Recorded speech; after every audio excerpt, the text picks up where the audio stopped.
Welcome back to Two Homers and a Realist. The Sooners win, defeating the mighty Temple Owls 51-3. They covered the spread.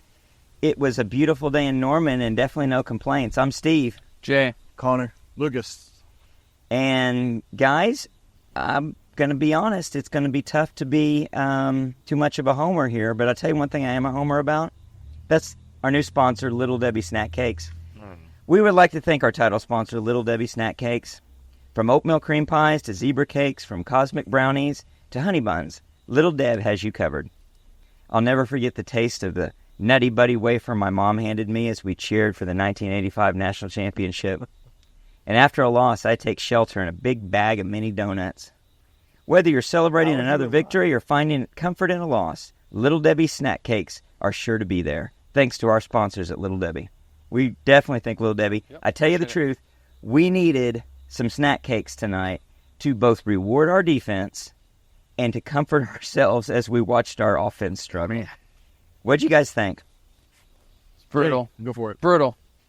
The offense was just atrocious, in my opinion. The offensive line, I know it's beat up, and I know they're shifting players around, but there was zero push whatsoever, and even the protection at times, Arnold didn't have all day to throw, which I guess you shouldn't have all day, but he was still rushed too often. As you mentioned, defense was great. Looks like we found a kicker. But overall... kicker was strong. I'm not feeling... Looks like we found a kicker. Come on. I don't know. You never know. 50-yard field goal. Yeah, it was good. Under pressure. Right through the middle. Yeah. And it had about 3 or 4 extra yards on it. Yeah. Definitely nothing to worry about there. Kicking a lot. So. We had 3 today. It seemed like that might be a normal thing. Yeah. Well, the most disappointing of all of them, not to jump too much into the details yet, but when you're on the 5-yard line and you're settling for a field goal, that's just really frustrating. Or the 10 or wherever they got down to there at the end when they tried to call a intentional ground. We're at the 6. I was yelling in the stands. I didn't understand how that was ever a possibility. He ran from one side of the field to the other side and was clearly outside the tackle box, and he threw it into the stands, but well past the first down. So the line of scrimmage. I didn't realize. It wasn't even close. I didn't realize, and I'm not sure if it was a question of the tackle box. Although if you run back into the tackle box, you're back in it. Yeah. Which is stupid. But I thought it actually was pretty close to not being past the line of scrimmage from my vantage point. But I didn't look real clear. From the end zone, I can tell you it was well past the which would be hard because you're looking at it two-dimensionally, but that doesn't make any sense. Okay. I know you're a fan. Well, I'm looking at it from right above, and I can see it clearly. So, I don't know. Let's dive right into it. So, where do we want to start with, the positive or the negative? Negative. All right. Go with the negative. Tacking on everything that Jay has already said, it's same notes. No time to throw in the pocket. The pocket was not there at all tonight. I didn't expect a lot from the offensive line. I expected a lot more than what I saw, though, against Temple. You know what I mean? Like, it wasn't there. And our center goes down early, but nonetheless, we should have guys out there to field who can create a pocket and protection for Jackson. Also just felt like the play calling and the rhythm of the offense wasn't there at all. I think Brent came out after the game and said that it was by choice or by game plan that they didn't go down the field with the ball. I would kind of counter that with, even if they had a down the field option available, Jackson didn't have enough time to throw the ball anyways. So saw a lot of QB runs tonight. Well, maybe that was the design part. Yeah. Maybe they knew they didn't have time. Yeah, exactly. So and that doesn't bode well. That's very scary. I guess the team went 3-9 last year. Right. You shouldn't be in the situation that you can't have a 5-step drop and let a guy run 30 yards and you're throwing it over the top to him. And they weren't just bringing pressure packages either. They were getting home with just the 3 or 4. Yeah, exactly. So that, and then on top of that, I think the last thing I'll add is just the run game was disappointing up until you get our 3rd and 4th string guys in there.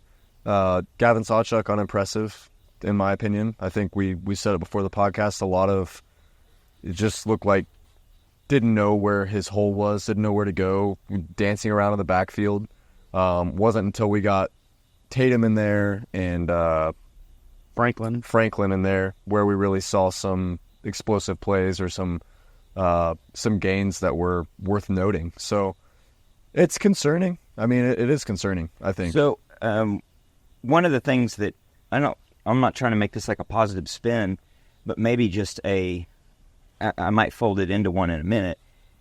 But when they're in there with, and I didn't really pay attention to it when it was Franklin and Tatum, was it some backup linemen or was it just the same line package? Did you guys notice? For Tatum, it was different linemen. So in those cases, are they simplifying it and just moving forward? Now, I know they're probably going up against maybe some backup players for Temple, Right, because you can't tell. So, yeah, I noticed that number 7 defensive tackle that looked really good and it was very dominant, so I wasn't in for some of that. But I'm wondering if they simplify the offense to the degree of just, hey, push, go forward, find a hole and go, which I've always argued when all else fails, just do that. You're going to out-athlete these guys. Just do that and you'll have success. And maybe when they're in the first half, when they're using their obviously number 1 package, they're trying to do things that are wrinkles of their offense, not just push and get a yard or get a hole to open up for a running back. So I don't know. But it's hard to judge, obviously, that success that we saw from those guys late in the game because everything's different at that point. It really sucks that we can't judge Seth Luttrell's first game compared to a Jeff Lebby game because there was no flow whatsoever to the offense. They didn't really, because of the defensive turnovers, didn't get to put together any long drives because we kept turning the ball over, getting the ball on their half of the field, and we only had 30, 40 yards to go score. So he really couldn't get a flow to see what his Although when they did, they was failed. going to do. Well, yeah, because we did have a couple punts on a longer drive that didn't happen. But it's hard to tell what he was trying to do. I saw one play that I really liked where Jackson took the snap, took a couple steps forward, and then dropped back. It was one to draw the defense in, so I thought that one might be an over the top, and then he gets sacked. Yeah. So I think the play design was there, but the blocking wasn't. Right. And then he seemed a little off today. There were some throws on coming over the middle like drag routes where he was throwing behind guys a little bit. Yeah. Receivers didn't do any favors on catches. So many drops. Hester had a couple. Thompson had a couple. Anthony had one. Burks had one. I mean, it was just one of those days where you expect coming out of fall camp that the timing is going to be better than it was, and it wasn't. But you really think guys can catch footballs, and You do. I mean, even everything was out of sync. did Bauer have one drop too?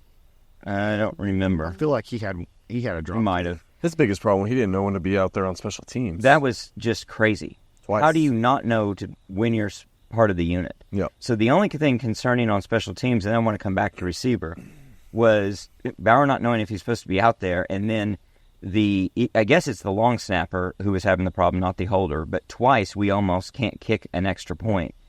Now, a third time, we almost probably got a penalty because the schooner ran out between the touchdown and the extra point.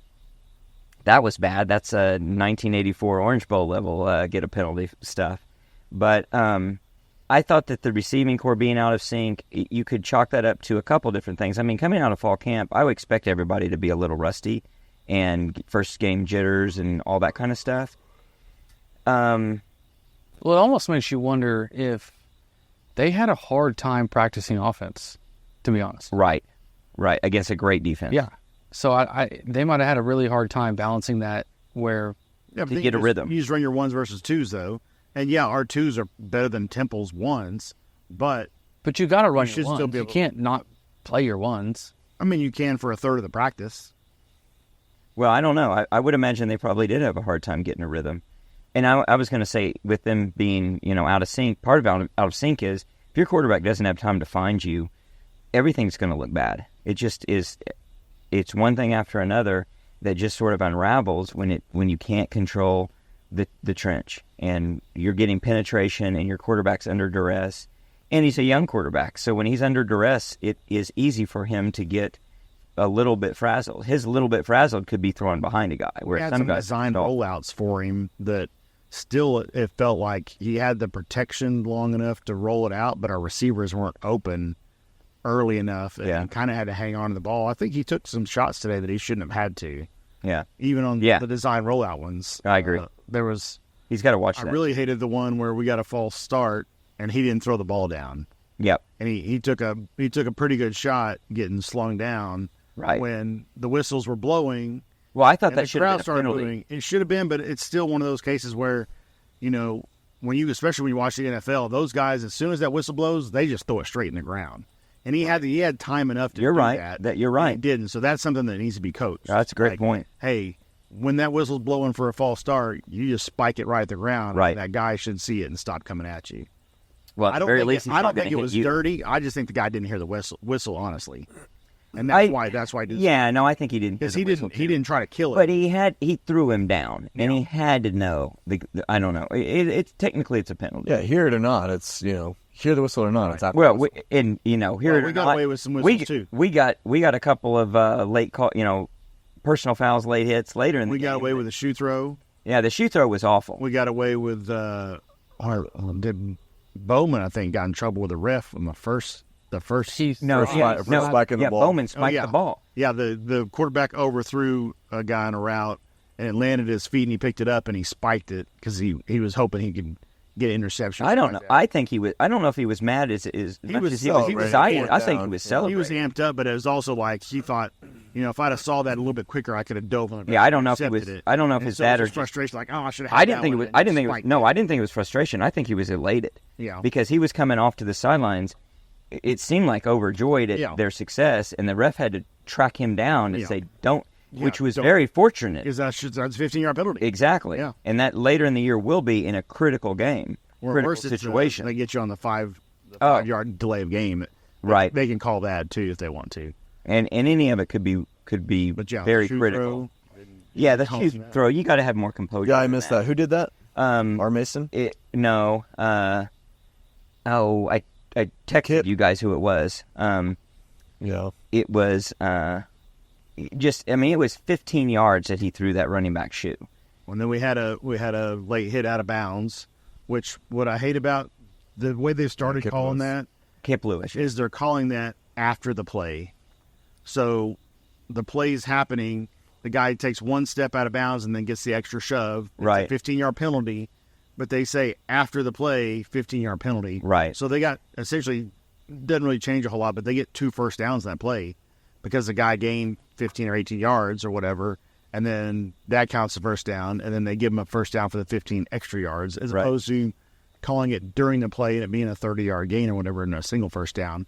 And when we had a prop bet on that, which Jay, I think, had over and we all had under. Yeah. So way to go, Jay. You're welcome. We missed on that one. So sticking with offense for a minute before we get to the defense, where we're going to have a lot of praise.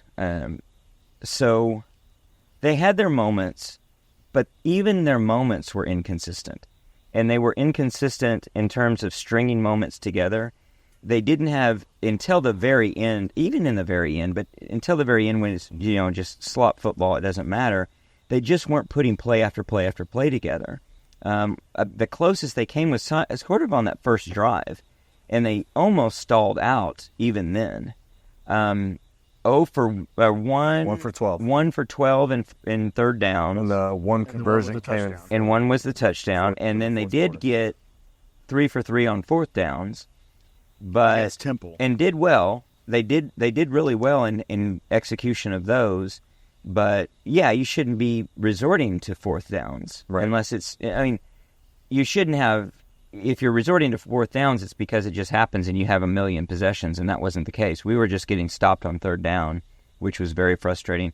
A lot of, I don't know if it was a check down and a second look or what, but a lot of throws on a third down behind the sticks, and that's just not going to get it done. You can't do that. We complained a lot about Levy doing that last year, and so I don't know how much that's Jackson versus the play call or what.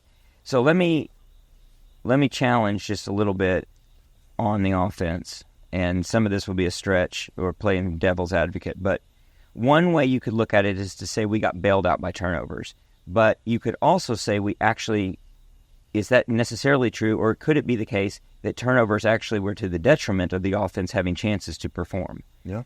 Because you're put in different situations which will dictate the flow of play. If you got the ball on whatever they had it on several of those possessions inside the 50, you're going to perform differently. You're going to call plays differently than if you're going to stretch the field. Yep. So, if I'm an offensive coordinator and down, I'm probably disappointed that we didn't get to work our offense as much as you get to work an offense in a normal game. Not that that's a very good excuse, and I don't think so. I worry that we got bailed out by turnovers rather than turnovers were to our detriment. Yep. I don't know that we got bailed out. I don't think the game was ever going to be. I mean, from the standpoint of how close and bad it would have been, and we wouldn't have covered the spread. Yeah, if you take away You probably wouldn't three have of covered the those spread. turnovers, it's Yeah. probably like a 35-3 game.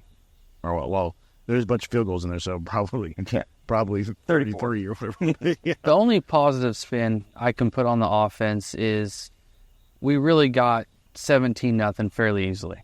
I mean, the first 2 touchdowns, with the exception of not running for 6 yards a carry, we actually moved it pretty easily. And he found Burks and he found Sharp, and it really wasn't even that contested. Maybe we went even more conservative than we were going to.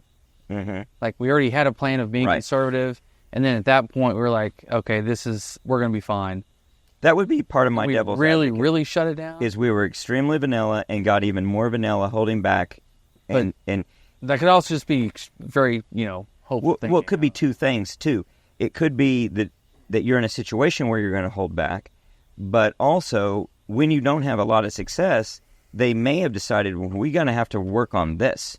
And come hell or high water, we're running this, and we're going to see if we can get this to work. And that's a really limited set. And maybe, I don't know how constructive they're going to look at a game like this to say, well, we got to work on some things we needed to work on, and it's 10% of our offense eventually. But we got to get this 10% right, and the 10% just didn't look pretty because we're working it and working it and working it. And as you're working the same plays, eventually the defense kind of figures out what you're doing. And so they give up some. So they could have looked at it to say, like you guys were saying about the deep coverage, Temple may have been saying, well, we'll gamble, or they're just doing this. We're going to go concentrate on this. And even though that was the other options were available to them, as an offensive coordinator, you're looking up and saying, we're up by 4 scores. I'm still going to do what we're not succeeding at. And so you fall into this trap of they're exactly calling a defense against the exact calls you're trying to make offensively, and so it doesn't exactly look real good. I don't know. Yeah, there had to be some conservatism by choice, because there was a lot of times that they lined up with no high safeties at all, And we didn't even. and there's single coverage on the outside, and there is nobody on Temple that can run with Brendan Thompson on a go route. Right. Or Burks, Especially at post or route. just about anybody. There weren't any post routes. And there were other times where the same scenario, they had the box loaded. And I don't think you normally run, an off-guard running play when someone's got 7 guys in the box. Right. But we did. So maybe they were just doing it to see if we could do it, or to watch individual players. The other downside is after the Hickman injury, which was the second series. Yeah, I was early. Yeah. I mean, we moved 3 offensive linemen Yeah. from the positions that started the game in, and then we brought in a guy at right tackle that obviously doesn't look ready, even though he started 20-plus games at Michigan State. Yeah, that makes 0 sense to me. So we really didn't get a chance because, like you said, it was 17-3 early, but I think he got hurt on that second drive. I know he did, because I remember the Burks touchdown. I remember when Jackson Arnold took the snap. It was a bad snap. It was high left, which we used to always complain about with Gabriel. He was left-handed, and it was always high right. And he's having to catch it over here and then turn over here. Well, on the touchdown to Burks, it was a high and left snap for Arnold, and he had to turn and make that throw. And That was the out route. that was the second. That was the second center on that drive. So, as bad as we feel like the offensive line was, we won't know how it would have looked if the guys would have got to play their starting positions for even the first half before they started tinkering with stuff, because they had to tinker right off the bat. That's a good when point. he got the injury. So I still don't think it's a good offensive line, and they're going to have to do a ton to get better. But maybe we're not as upset with how it looks if all 5 of those guys play the first half at their position that they started in. I think that's fair, and even that wasn't the 5 that everybody thought was going to be. So even the starting 5 was shifted from what people thought. So that's a good point. I think both of those are good points, and it's going to be a fluid thing going forward for the next few weeks probably to figure out who's where. The other thing, devil's advocate, we don't know much of anything about this Temple team other than they were 3-9.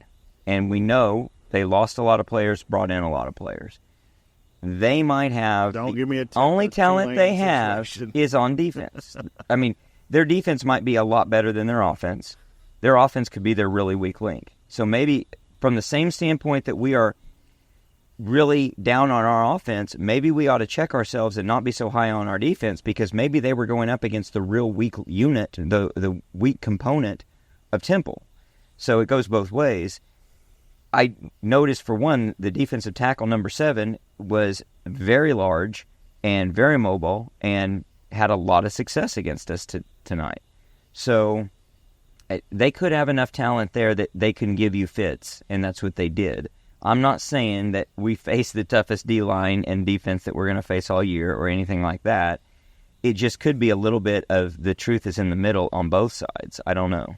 Yeah, and you're going to have to think, they know it obviously better than we do day in, day out of practice, but we might have to really adjust, what we do, our system, our play call. Oh, absolutely. Well, one adjustment that they might need to make, I would suggest, listener Mike suggested, they should huddle up. One is they got to figure out how to use things. Like, they got to figure out if they're not understanding. We didn't get a chance to test them against the 2-minute warning, but they need to understand the 2-minute timeout, as they're calling it. Yep. They need to understand just basic strategy. And one of the things is you get to use the microphone to talk to, the headset to talk to your player. We seem to be looking to the sideline a lot, and maybe that's just what's going to happen. But why don't you huddle up and give them 1 or 2 options and come out of that huddle and break and say, it's A or B. And that may be something you develop later on. I don't know. But I think a huddle might be a way to get everybody in sync and on the same page. We ran after Brent said we weren't going to do it, or said he wasn't so enamored with it. Wasn't it Brent? It's not Latrell's, because he doesn't talk to the public. Mm-hmm. Then he came out and said, we're not going to run hurry up. We ran a bunch of hurry up. Yeah, we ran a lot faster than I thought we were going to. Jay asked me before we left the house to go walk to the stadium. He said, are you going to have a little tear in your eye with the first time we huddle up? And I was like, yeah, I probably will, because it'll be such a change of pace. And you didn't have to cry. And I didn't have to, because it didn't happen. They never did it. And I'm fine with, some of the best offenses in OU history, the Sam Bradford offense, the Baker Mayfield offense, Kyler, that was a check with me where they look to the sideline, they get the play, they get down in the stance, and then he looks over again and decides that they're going to keep that play or audible to something else. And obviously the microphone cuts off at 15 seconds. So maybe that's part of their plan, is not huddling up, because if you can get to the line at 25 seconds, then once your guys are set, they can tell Jackson something in the headset.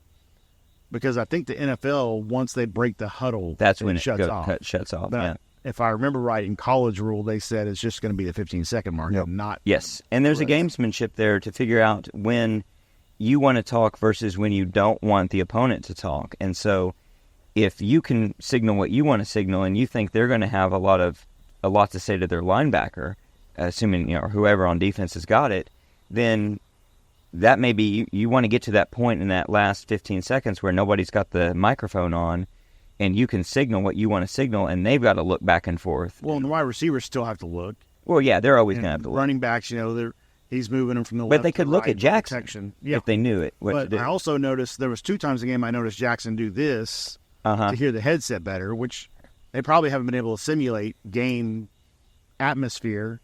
But the home field shouldn't be that loud. And people are quiet, but he still had to do that. So maybe they need to adjust the volume a little bit. Yeah, very much true. Because that's something when they're at the rugby field, or if they're in the Everett Center, that they can't quite simulate what it's going to sound like. Crowd noise. And he doesn't need, even when it's quiet, They made Right. he had to do that twice. So Well, there are definitely some microphones that need to get adjusted, like the OU Pep guy in the timeouts. He turn needs the to, volume down. maybe turn it to off. Yeah, those- I don't know. notice how many mistakes the So many OU mistakes. announcer made. Yeah. Oh, total mistakes. One, he said stopped by Peyton Bowen, and it was or Mason Thomas. Yes. Yeah. There was he would say one of them. He said first and goal from the 6, or no, first and 10 from the 6. Yeah. And I was like, well, that's called first and goals, not first and 10. Yep.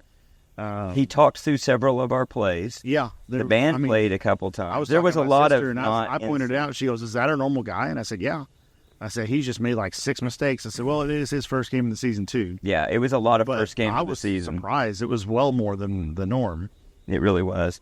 Well, before we get to praising the defense, and there's going to be a lot of praise, I want to praise our longtime supporter and sponsor, Tobacco Exchange.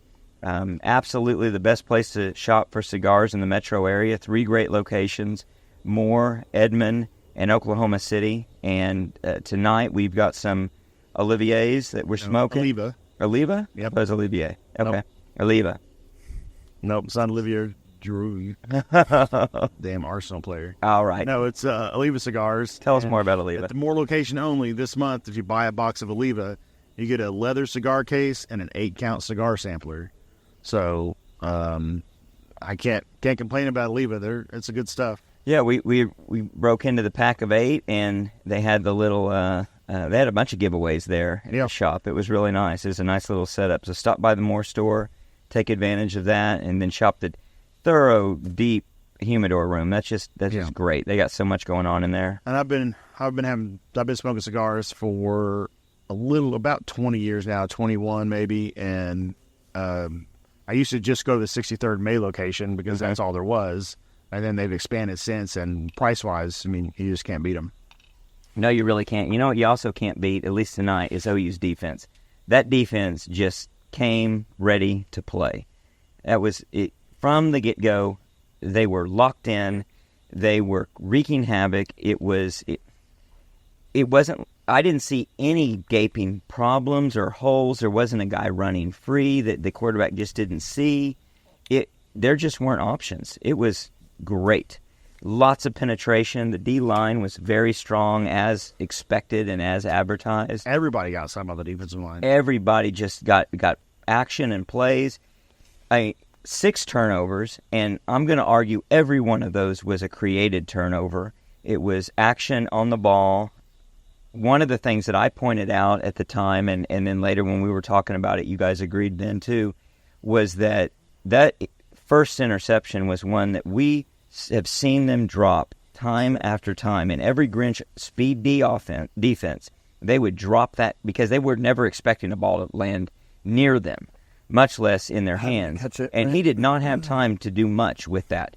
It just came out of nowhere, and all of a sudden it's in his hands, and he made the catch. Just really, really impressed. What did you guys think about the entire defensive performance?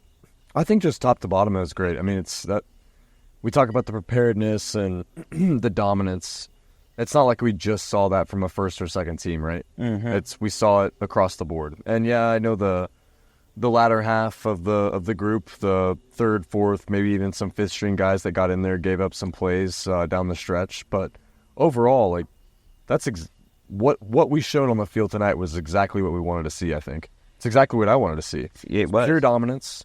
And what's crazy, I mean, after the first drive or two, we didn't have the first unit out there cohesively. No, a lot of together the rest of the game. I mean, it was just we never played Woody. He didn't play. Woody Gentry didn't play. Gentry didn't play.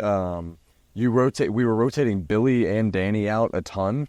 So our 2 vets that are the kind of staples of the defense were making a lot of rotations. Several third downs, Danny wasn't on the field. Yeah, and the guys behind him played extremely well. Kobe played amazingly well. Lewis Carter came in, made some plays. So I don't know, that group holistically was kind of the saving grace for the evening, in my opinion. For everything that we saw as a negative on the offense, I can counteract that with something positive that we saw from the defense. Flying around the field, I mean, it was just suffocating, it was truly a suffocating defense. Yeah, which is exactly what we've been asking for. In fact, I would say if you were to look at those 2 units, it looked like a first game for an offense that has some question marks. It looked like not a midseason game, but it looked like a team that had faced several opponents already on defense. They were crisp. Yep. And the thing that you can take away that I think is really positive. And still vanilla. It's still vanilla. That's what I was going to say. Yeah. They were completely Sure, vanilla. yeah. Not Blitz one rate, blitz. yeah. It's ram Not base. one guy. I mean, the most Dolby they came had, off the edge once or twice. Yeah, once or twice. And he got home. They So did what's Osamigo? Osamigo, Yeah, yeah. he reminded me. He had one play where he looks like Obo out there. He just came down the left side, just right around the edge, Yep. and blew him up. Well, a couple times you would have Kip and Kobe came up and filled a gap, and they were just obviously going to put pressure. It wasn't really a blitz as much as we're just bringing pressure. That's about the only thing you saw that was creative, for sure. Everything else was just line up and play a position, and they were extremely effective. Well, on the one, the play of the night for me was the the Kendall Dilby pass breakup that led to the Kenai Walker interception. Yes. And you look before the play, the quarterback hot routes that receiver before the play, looks at him, hot routes him, says basically, this is the matchup I want, I'm going at you. And Dilby just is all over it the whole time. So Perfect cheetah. Tips the ball up and yeah. thinks that it hits the ground, and he's like, oh, and he's upset and looks at the sideline. Meanwhile, Kenai Walker's got the ball and he's running past him Yeah. on the interception. So I don't know. It's an extremely well played game from the defense, and something that I'm going to have to hang my hat on because of the opposite side of the ball. So And as far as just watching the defensive line, I think Jaden Jackson, if you noticed, he was in the backfield a lot. He wasn't registered with a lot of tackles made or anything like that. But there he won his there matchup. were plays where he was having to come backwards. He had gotten so far Right. deep into the back. And there were only a couple of times where they made a critical mistake where I would say they got too deep. One time they crossed and really knocked each other down, and the quarterback was able to step forward and escape.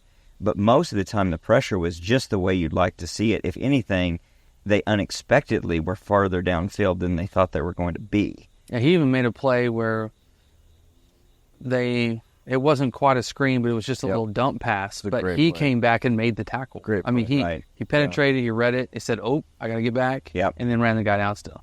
So he was impressive.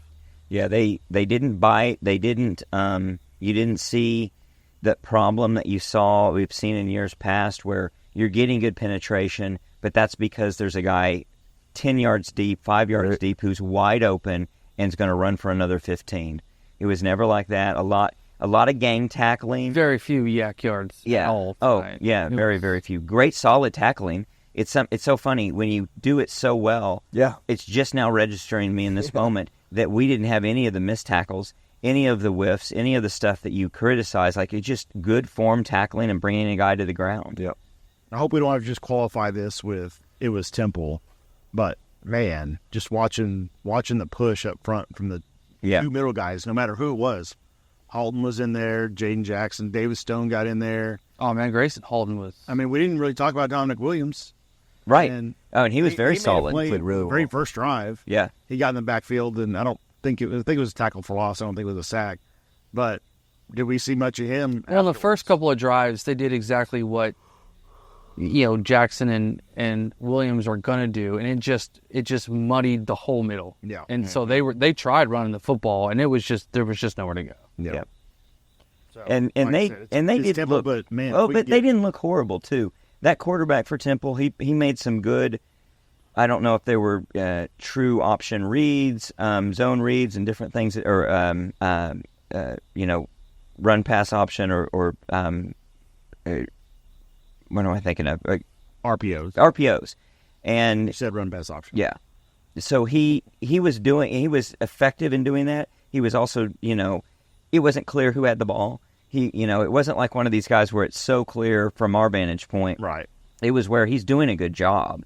So I don't know. It is Temple. But it's also not Missouri State or somebody that's a upper tier but not top notch FCS school. Yep. It's not Maine. It's not Maine. It's not Maine. It's a school with D1 athletes, and so I hope we're not qualifying it later down the road. but man, it looked good. Well, you did what you're supposed to do. You did. There's been years we've played the Temples and didn't have 6 sacks and didn't wreak havoc without bringing pressure. I got plenty of those games. So, And for what it's worth, I never was doubtful about the defense. No. I had confidence all the way from, I came into the game with confidence, but they substantiated that confidence all the way through. So at no point did I really fear. In fact, the only time I might have been fearful is when we're running, 3 and 4 deep. Yeah. Although we brought some starters back in to stop them from getting to the end zone, and we move them backwards 30 yards. yeah, at one point, the only, quote, starter that we had sometimes out there was Kenai Walker still at one corner spot. Yeah. And then everybody else, you had Boganowski and Desmond Barty play. and, Stone. A couple of linebackers that I don't even know their names. A couple of white guy linebackers. It was very, very impressive all around. And then, apparently in the locker room post-game, Brent Venables gave a game ball to some mysterious guy I don't think I've ever even heard of. What's that guy's name? Zach Alley? Has anybody seen that guy? I looked him up. I looked him up in the public records. like, We're who is actually this guy? paying this guy like $1 million. Wow. Yeah. And then What does he look like? He's got some, I don't know. I've never heard his voice. I haven't either. He's got some title. It's DC. What's a DC? I don't know what a DC is. Yeah. Oh, They got to talk to him tonight, yeah. finally. Did he talk? Okay, I didn't see that. Okay, good. Does he have like a little Mickey And- Mouse and- voice, and or apparently- what's going on? Apparently, he called the whole game, too. Yeah, that's really Brent said he called impressive. the whole game. I mean, if there's truth to that, and I don't think they're going to lie. He called the whole game, and that's awesome. That's really good. He called 4-2-5 cover 2 every play. Every play. Well, There was a point where he called it linebackers once. in there once. Yeah. There was? Yeah. I saw a couple. Yeah, Yeah, There was a it couple was. points we had 3 linebackers. In Yeah, there. and I got a little excited. But basically, he just said, "I'm going to call this one play. I'm going to say, do it again. Yeah. Do it again. Do it again." It was really impressive. The other thing that was impressive, and this transitions nicely because he's a defender that we've talked about positively and negatively, would be how crisp the scoop and score was out of Canick. Jaron Canick, yeah. He picked it up like the running back that he was in high school, and he made a kicked the guy. move. Well, he had to pick it up without falling over for one. Right, which is not something we always a see. lot of defensive guys, they stumble and bumble, and Which I criticize the ball usually, in like accident. land on it Right. because you Just know get it. you can't Just do possess this. it. but he did a good job picking it up and then juking a guy and walking in the end zone. And the other thing he did start to celebrate. I think I give him the out that he probably knew he was free. He's at about the 1 yard line and he's celebrating, holding his arms out, but he didn't drop the ball. And I looked down to see, made a double take. He had held the ball as he loops in the end zone to make sure there's none of that silly drop the ball celebrating nonsense. So all of that was really good. He looked very, very crisp and strong on that It play. looks like And they several spent special a teams. ton of time ripping balls out Yeah. of guys' arms because There must be some poor guy like you whose said. job it is to stand there in the practice field and get the ball like you ripped said, around. none of these were just gimmies. They weren't just running and drop the ball that seemed happens sometimes, or you run to the back of a lineman with your elbow And he and it just pops. pops out. No. It was right before these guys are force. going down, balls getting ripped out and just flying up in the air. And done the right way. Like if you remember back to the Grinch defenses and others who we've seen, where they're doing this rip, rip, rip stuff, where they're really no cohesive. No. Form tackle, get him to where you want him. Now you get the option Not to as try he's and running rip away the ball. from you. Well, yeah, the down. speed, Exactly. the speed he'd be trying to rip the ball out as he got 17 more yards. Right. to play. As he's carrying you for another This was 17 yards. And three he's al- guys yeah, tackling he's already at out of once and bounds. one guy punching or ripping and the ball coming out. It was very, very impressive. And one way to look at that is there were a couple that we had to look at the replay to see who it was that caused the fumble. Because there's two guys. Danny is in on one, and he makes the initial hit.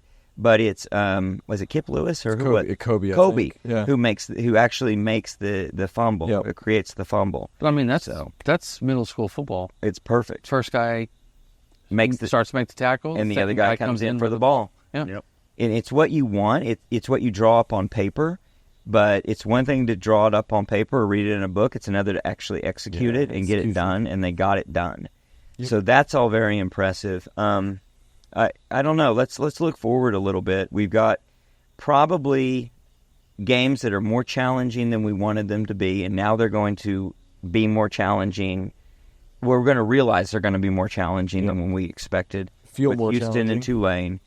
So we've got a lot to work on to be crisp enough to win. I don't want to ever the way that we depended on offense, and we were doing that for years and years, where we knew our offense was going to score, and if we had a kick return with a bad block and they moved us back to the 10-yard line, we're like, great, more yards for us. Yeah. We don't want that anymore. But we also don't want to rely on our defense the way we relied on that offense. We want to have a complete, balanced team that goes both ways. So hopefully, we got a little possum visiting us. Is that Charlie or is that Chuck? I don't know. It might be That Carl. looks like Chuck. So what we want is a team that can perform and get the job done on both facets of the ball, and we're going to obviously fold in special teams too, but let's not rely on field goals either. I don't want to be beating Tulane or Houston with a last-minute field goal or going into half having kicked one, and you're saying, wow, if we could have turned those 3 field goals into touchdowns, we'd really have a ball game here. I don't what I was think they're thinking. going to be. When we were coming down to if we're going to cover the spread or not, I was talking to Nolan. I was like, 2 of those field goals should have been touchdowns. Yeah. Like, You're on the 6-yard shoot line. That should be a yourself in the touchdown. foot on one of them, getting penalties. Well, one of them went right through Hester's hands too. Yeah. Yeah. You just cannot. The crossing route? But No, it was in the corner, Oh, southwest oh, corner. Our locks. It was a go route. I think, The but go it just- route, it yes. just literally went. It was a right great through. throw. It was a Yeah, perfect A throw. great throw. Our locks for the week would have been toast. But it was Hester then. Was it the same drive Sucks so bad. that he does the it's in a deep, route? it's a deep in slant, and I mean I know there's guys around, but there's not anybody. He's going to catch the ball. It's going to be a 15+ yard reception, and I'm sure he's thinking, I'm got enough space. I can make a move. I might be able to go up the field, and of course Yeah, he drops just the took ball. he just took his eyes You off. can't do Classic, that. You classic. cannot do that. So that's something to work on, and that'll come back to bite us in later games. I mean, he probably hasn't been getting as many reps, Just last earlier in week. the year until this last week. When Anderson's going to be out. Yeah. Andrew Anthony's back, so he probably started taking more reps this week than he had the previous couple of weeks. Farouk obviously took a lot of reps. Who unfortunately broke a bone in his foot. He'll be out 6 to 8 weeks. That's a pretty big loss now. That's starting to stack up in the. He had one catch for receiving 47 yards. longest offensive It was a play great throw too. for us. So hopefully these guys. Well, hopefully Anderson's back for this next game, but hopefully with whatever it is, if it's reps in practice or whatever, hopefully they start executing, and we're not dropping footballs, especially when you're wide open. What do you guys think outlook wise? You give us a little preview. Houston's coming up. I think Houston and Tulane aren't going to be necessarily nail biters, but I think they're going to be closer than what we probably thought a week ago. What do you think the spread will be for the Houston game? We don't have an opening. We're kind of spread. behind because playing this game on Friday, we don't get to see any of the other teams play until tomorrow. Right. We don't get to see Including or Tulane, until tomorrow. That kind of throws things off from a normal game because we would have already seen the outcome of Right. Houston versus UTEP. We could say, oh, well, Houston only beat UTEP by 7. They were given 2.5, but they didn't look that great, but still won.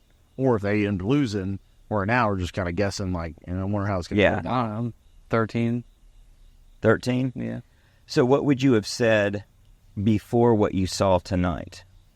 I'm not sure. So my thinking is 13. God, I hope it's more than that, but it might really be that. I think that we lost a touchdown, though. I think if it was 13, it was going to be 20 or 21. I mean, here's the deal. Houston is still a Power 4 team. Right. I mean, they are a Big 12 opponent. And so, for me, preseason, when everyone just glazes over that game, Right. they got real athletes. They got real football players. And a head coach. And a head coach, yeah. So, I never thought that game was going to be just as, chalk it up as an easy W. Should we win? Yes, we should. We have significantly more athletes than they do. But I still think it's going to be a fairly tough game. Well, I think that it's not unreasonable to say that there's a chance one of the two games, Houston, Tulane, so we haven't seen these teams play, so I'm going to, give myself a little bit of the out to say one of the two of them could very well be more difficult than two of our SEC opponents for sure, Auburn and even on the road in South Carolina. Yeah, you never know. You don't know. You just don't know. And they are, in both cases, well coached. And, well, Tulane, where did their coach come from? That's a good question for a pod 2 weeks. Yeah, I don't know. That is good. But so in both cases, well, you've got, like you're saying, athletes that are probably at a higher level than Temple. Power 4 for what it's worth out of Houston, coming out of a very good market. And you've got to think they've got some key athletes in key positions. And that can be enough to wreak havoc, especially if they've got a couple of studs on defense. That might be all it takes to give our offense lots of trouble. So I'm worried. Were you guys worried at all when Hawkins came in that if he just absolutely lit it up, that there would be some murmuring going on? Yeah, I was. Honestly, I told my family that I said they hadn't seen Hawkins, and I'd watched some of his high school stuff. I said he can be an electric runner. So Oh no, he can definitely move. with as bad as our offensive line was, and by that point we probably got a bunch of second string offensive line guys in. I said, you watch, he's going to come in and they're going to run him a couple plays and you're going to see that he's got it. And he really just had the one 20-yard run that got called back on a holding. He had a couple other runs as well. If he had thrown some just absolute darts to people or something, he's got a cannon because he threw a couple. I could routes. see a little bit of a rumbling, but I didn't want to see, when Jackson came out, it was 37-3. I want Hawkins to do well, but I didn't want to see him throw a 45-yard touchdown. Perfect. I wouldn't worry about that. I'm not. Well, I'm not going to take that as a. Well, I I don't just didn't think want to hear it Jackson- on I the don't radio and be, well, did they start the right guy? Because this other guy, he's I got don't all think the that'd tools. happen. I don't know think that I that'll saw anything from Jackson tonight that concerned me. I agree. He didn't put the ball. I agree. Anywhere. I think He he had an off day. played really smart, though. I think he had an off day. He might have had a little bit of an off 25. But that was Couple probably drops. 5 drops. Yeah. I mean, and he didn't throw anything that was just like, oh gosh, he should That have is done true. that. We talked Or, about that from the Arizona game. What else was there? I think he ran at the right times. Yeah, I do too. He ran pretty smart. He took some contact he didn't have to take. He stepped out of bounds nicely, but got upfield smartly on another one on the sideline. The first fourth down, when they spread everybody out, It was perfect. I didn't understand why they didn't have a linebacker in the middle. Yeah, Because it looked plain as day. Yeah, everybody knew. This is quarterback draw all day yeah, long. yeah, And he picked up, I don't know, like 7 yards or something like that. Yeah. 4th and 1. But and really it could was have broken blatant for that more. everybody was wide. You knew what he was doing. And they did come back to it later when Tatum was in there. I was wanting to see like a pitch play or when they ran the option with Tatum later. It was a 3rd and 3, I think. And they With ran Jackson. They ran Jackson Yeah. and got stuffed. Yeah. Because they saw it coming. Yeah, And I knew that by their setup, I knew that they could tell that was. I'm Right. surprised we had audible out of it. Yeah. Based on the way they set it up. Because Right. it looked to me like they were waiting for that play. Right. Obviously. So I thought that Jackson's play was good enough. I didn't fear that at all. But as you say that, I think and when you mention the option, Hawkins ran the option perfectly on that pitch to Tatum. He runs it into the end zone. That was a nice throwback to recognize the 74-75 team that we recognized. So that was really beautiful. We started off with a Jeff Lebby reverse first play of the game. Yeah, we did. We had a little razzle-dazzle. I like that. Didn't go for much, but I liked it. No idea. Just like Jeff Lebby. Well, the problem is for with 3 Temple's not good enough to pursue. And so you're so fast. Those guys aren't fast enough to probably even move. And they just over-pursue on They weren't going to over-pursue on anything. So I was never worried about Hawkins, but I just didn't want to hear it. no, but After the discourse that we heard. No, with I the- know. With they should have kept Gabriel. Right. Let Arnold go because then you have Hawkins behind because he'd done well in practice and all this other stuff. I didn't want to hear that on the radio this week. well, there's a reason I don't listen to About the that. radio, and I'm not interested That's in 'cause people you're that sitting at a desk and you're that watching listen or podcasts. call into the radio because they don't have anything. and they to still add. will, which is funny. And they still will. That's what's so. crazy. But as you say that, I'm thinking with what we saw out of our offense, with what we saw out of our offensive line, an argument could be made that to make the best move for what this team for success this season with this team, it might be Hawkins. and I'm not arguing for that. But with his ability to run, to avoid the rush. But Arnold can run too. And Arnold can run too. He's not as quick. But it's like if you were just saying, okay, forget about the future. You've only got this 1 year, and you've got to maximize your wins this year with what we've got. I fear that is actually the formula to win. I don't think it is. Just based on the offensive line. Not based on the offensive line. Based on our weaknesses, that supports it. But they'll start working. Like I said, later in the game, they were rolling Jackson out more. And like I said, the receivers weren't getting as open as I thought they should have on some of them. But he still found the guy by continuing his rollout. Well, one thing I would say is, if you're Seth Luttrell, you've got to look at it as you never want to put a guy in a position of risk, but you're not trying to wrap him up in bubble wrap and protect him. That's Carl. Okay. Okay. And yeah, Carl's faster. See, dog. What you don't want to do is try to protect him because you don't have anyone to back him up. We are not where we were 2 years ago.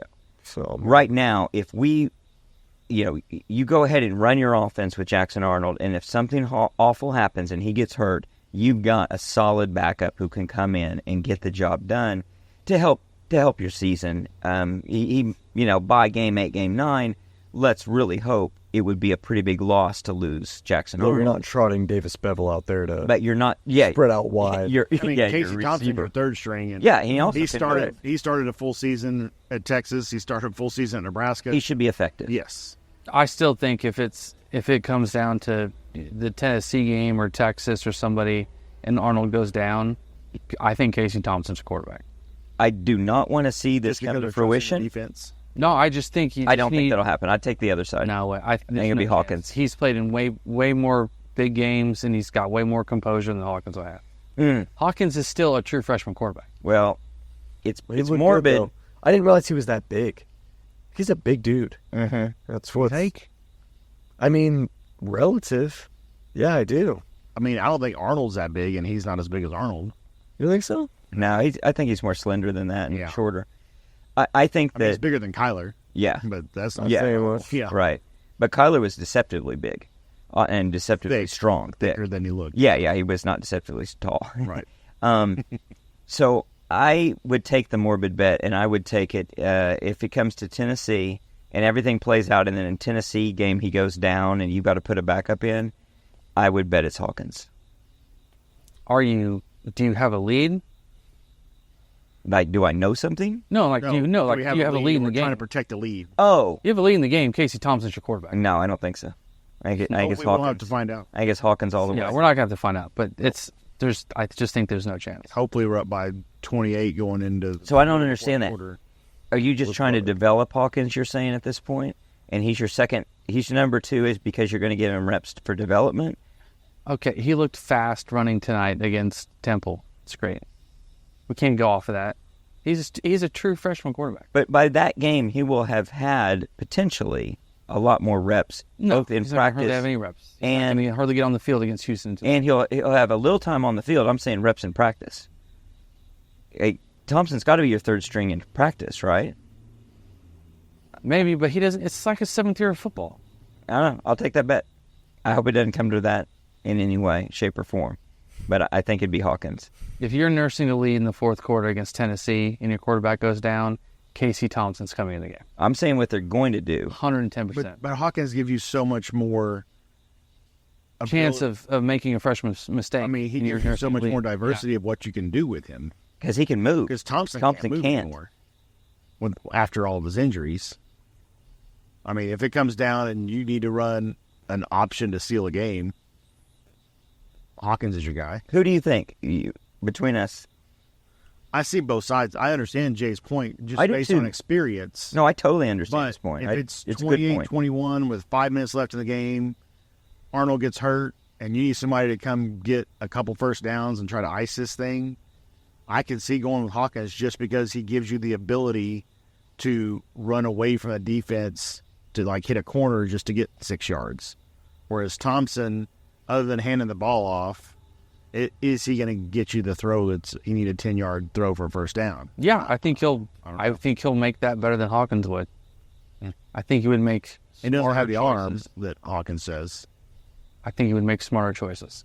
He threw for about 500 yards on us 2 years ago. He did. 2 years ago. Just saying. Yeah, when our cupboard was bare. Well, I don't know. It's probably not going to come to that. Yeah. Let's not put things there. No, let's not. Let's not make that happen. So, I don't know. We covered the What spread. about game-related stuff?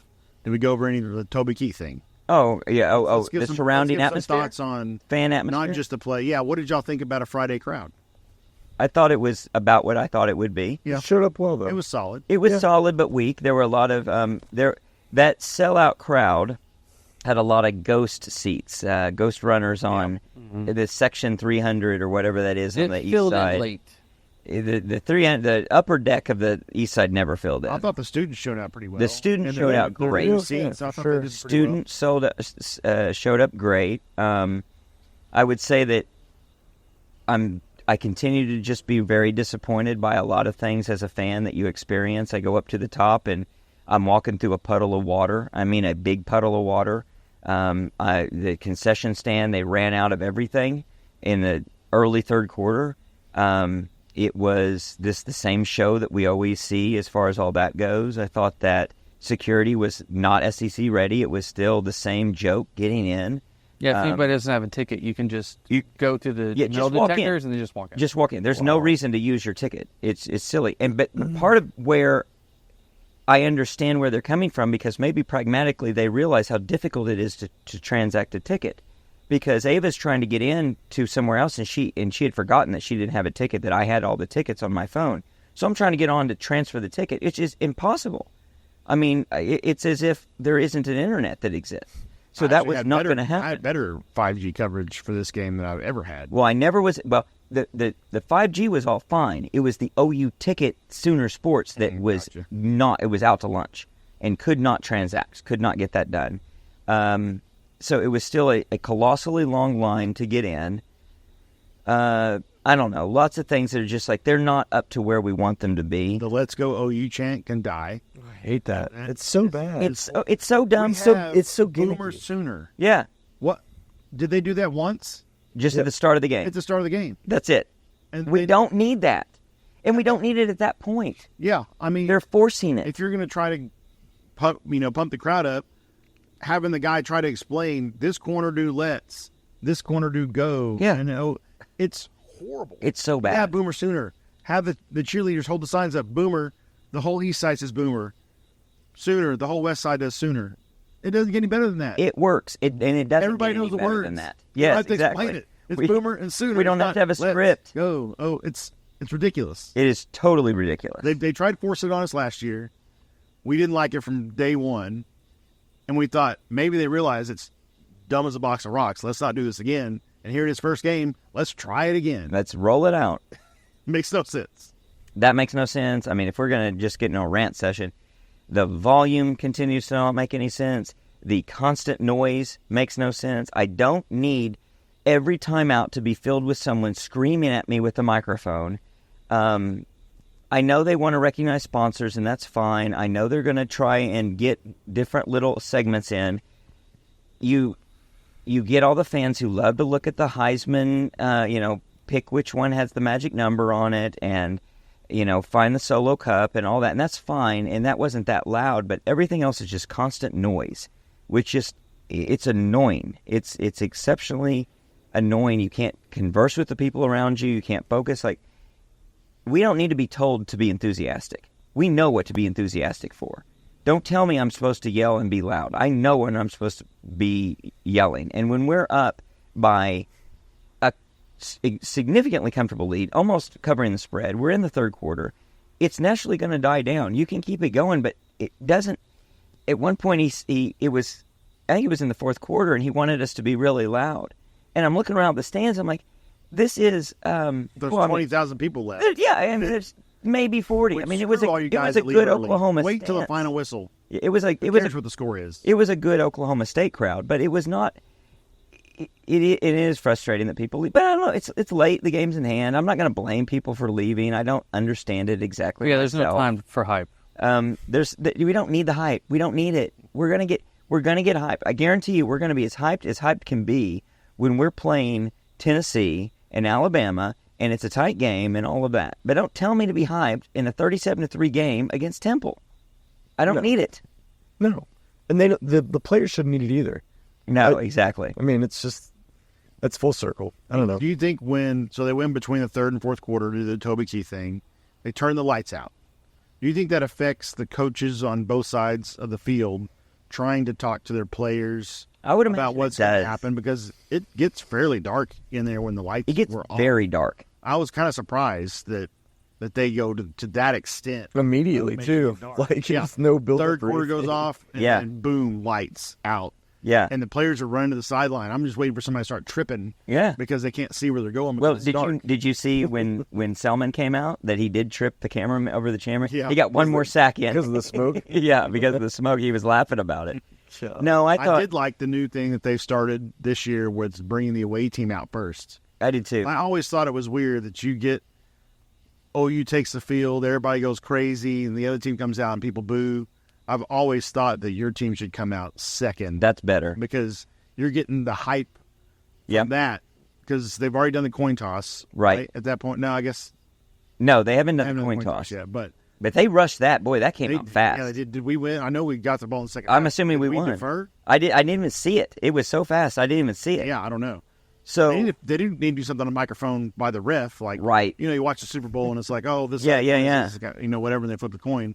It doesn't need to be that extent, but I would like to know who wins the toss. Did they recognize a kid or anything like they usually do? They usually walk a kid out. I didn't see any of that. I don't know. I didn't see it. Well, I did like the band going down there, and they run between the band. I like how they got the schooner out there, and the schooner ran first. I thought, oh, that was good. Yeah, that was better. Their timing wasn't perfect on everything, but the pregame video, the hype video, was good.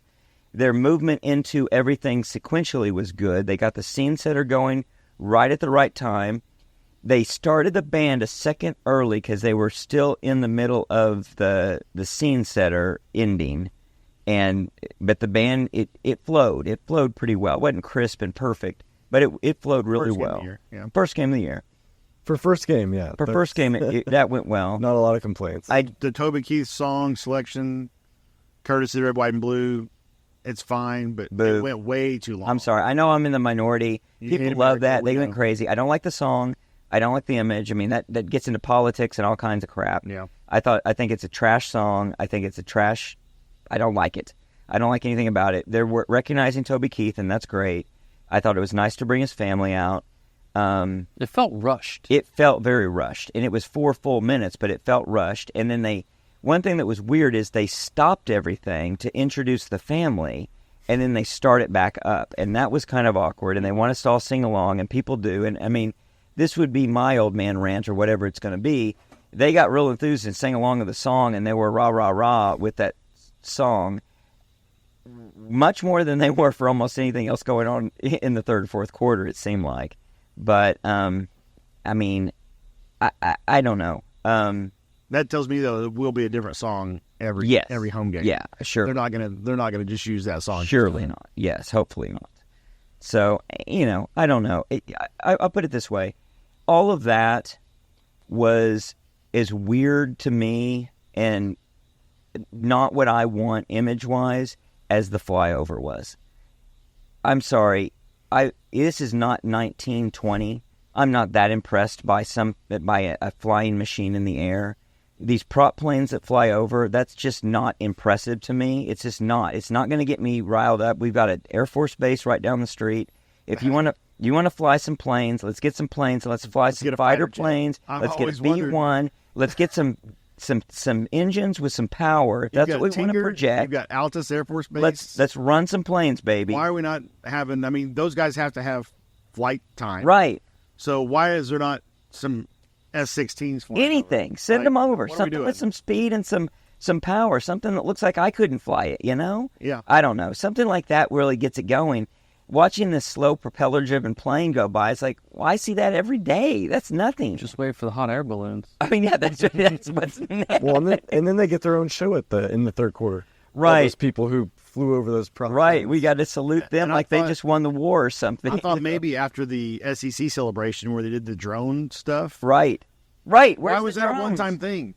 Why didn't they at least at one point during the game after it's dark They could have flown up just the drones to spell out OU, Yes. and everybody would have went nuts. Yes. It didn't have to be We the have whole the show. technology. They literally, it could have been 30 seconds of those drones fly up, and you don't know they're there. Right, and then because all of a it's sudden dark, they're there. And then all of a sudden you just see OU flashing. That or would be a cool. football flying across or whatever. They did it already. Yes. Is it just that they had to pay somebody to come do that, and they don't want to do that for every Well, game? it's only a multi-million-dollar profiting event. Yeah. Now, maybe they're waiting on that for the bigger games, but I guess I could see an element of that. Can't do of it in the saying, daytime. You can't do it So in the the daytime, so 2:30 you're game, you're not limited. gonna do You it. only have so many Yeah. games. So, I mean, I could see them saying, let's wait and have a climactic moment in a bigger game. But it's like, we're going to do fireworks. You know, it's not like you say we're not going to do fireworks because we want the fireworks in the big game. I mean, come on, do the stuff. Bring it out. Let's see the show. If anything, this is a game where you struggled to sell tickets. You sell deep discount tickets. I'm looking around. You're seeing a lot of people attending this game who don't attend a lot of games, and you're trying to introduce them to the team, to the brand, and all of that. Give them the full show. Tell them to come back. Give them a reason to come back. And it's not like you're holding back saying, well, these guys didn't actually pay up for the big show. No, bring it all out. Let's see it all and advertise it. I have a complaint about my new section. Tell us about the section. I went from 16 to 20. I'm in the same That's row. only 4 more. It's only 4 sections, even though Josh and Angie think that I would just move like 50 feet, but it was 4 full sections over. It doesn't seem like it's 4. It's 4. I had a lot of people, and I've never had this go on in my previous section. There was empty seats in front of me and to the left of me, and I saw more people, and even the section to the right was pretty full. I saw people just walking up the stands. Is anybody sitting there? Is anybody sitting there? And then just trying to fill in empty spots. Some of them were students. I don't know if the student section was overcrowded or not. It looked pretty They crowded. didn't want to sit there, but some of this was going on in the second quarter. The people were just randomly walking through the stands looking for places to sit. Well, they all got in for free. They took Jay's advice. Your ticket has a seat, has a Right. section, a row, and a seat number. Right. Why are you not sitting there? Well, You're distracting me from watching the game because it's just one after another, people filing in randomly. Oh, is anybody sitting here? Oh, look, there's 3 None spots of over that there. makes Let's sense. sit over there. Because it'd be different if they were moving to really good seats. They're moving to those Everybody crappy wants to sit seats in the by end zone. you. Everybody wants to sit in the end zone. So that part of it I get, but you should just buy tickets in the end zone. Yeah, So I thought, that's weird. I mean, that's a little bit of a rant, but I've never noticed that in the 24 seasons I've sat in Do you section think- 16. Do you think And it all was of a sudden, because just everywhere. you had a lot of like I'm guessing it was a very crowded student section, which also was more in the sun, more directly in the sun than you are, and also a lot of people who were just buying a ticket to get into the stadium and now we're looking for some breathing room around them, and so they're migrating to an area, and that won't happen later in the year? Yeah, that could have been it. I don't know. That is odd, though. But like I said, it was kind of distracting. Oh, sure it is. People randomly No, it walking, definitely is. walking around, just kind of peeking around. Oh, there's 3 spots over there. There's 4 of us. You think we can squeeze in there? Well, I mean, honestly, And I want to be like, well, just check your phone because it's got a ticket on there. 'cause Right. You walked in somehow. Yeah. Unless they didn't pay, like, with Well, security issues. not to make the joke this sounds like, but you're trying to be an end zone analyst. You're trying to watch the game. Yeah. You're trying to watch the Oh, details. I'm not trying to be in the end zone. I am in it. Oh, right, exactly. I'm the end zone analyst. All that said, exactly. And you're trying to watch every detail of what's going on, and if you've got those distractions, it's hard. Yeah. That's frustrating. That's tough. We didn't do the waves, so I that's say a that. plus. That's a positive. I don't know. It was, the weather was good. Not that anyone controls the weather, but that it wasn't perfect. Don't but tell boy, Dwight Morgan. it was better than most. But I'll tell you this: one thing they do control to a degree, and they did a good job for the most part, was choosing a game time. And we did get a night game, and it would have been a much warmer, less comfortable game had it been during the day. It would have been a lot less fun. We couldn't have done it on a Friday had it been any other time. So that was all nice. As far as a Friday game goes, it went about as good as it could. It'd be interesting to, and I'll talk to people from work and elsewhere who didn't intelligently take the whole day off, how difficult it was to do their day job and then try and come and get to Norman and all of that. I was a little surprised that there wasn't what seemed like a slow rush to get in at the end. I thought it was going to be one where the stands were a lot more empty than they ended up being at kickoff. So people did a good job. Obviously, it's a priority in their life. It'd be nice to know the stat of how many people called in sick today. I bet there was a lot of COVID going around. And we talked previously about the high schools moving games from Friday to Thursday. I mean, you had a pretty intense discussion about that. Right. And only a couple of school districts did. I mean, Norman and Murray did, but I don't know that many more did. I don't think did move any. From someone I talked to, nobody else did, and so that's interesting because it impacts obviously who's going to be able to attend or to watch. Yeah. That was the other thing. I don't how think I brought it many up. dads were sitting in the stands Oh, while absolutely. their kids on the field and they're watching the OU game. Well, not just that. My friend who's a referee was telling me how many people have already, leading up to this, called in, asking for a vacation, canceling, whatever. Referees. Yeah. And they're desperate for referees because they want to go watch the game. Yeah. And this is, they aren't going to do their Friday game. So I bet there were some struggles actually of filling those spots. I wonder if there's any crews that had to work with one less person at different places. So I don't know. Any other thoughts, parting thoughts on the game atmosphere, any of that? We covered the spread. You can't be too disappointed by that. It came in a weird way, but a lot of games come in weird ways. We've had years in the past where we covered the spread or didn't cover the spread, and it's, we would say when we covered the spread, hey, we covered the spread, and we weren't looking at it was all offense. And other years where we didn't cover the spread, and you're saying like, but we're a lot better than that. And he's like, well, yeah, but you were supposed to win by 28 and you won by, 17. So I don't know. It's easy to be negative from some of the things we saw, but it's also, there's a lot of positives, and the team has a lot of work to do, I think would be the takeaway that I have. Any other parting ideas or comments? Nope. All right. Well, I guess until next time, Boomer. Sooner.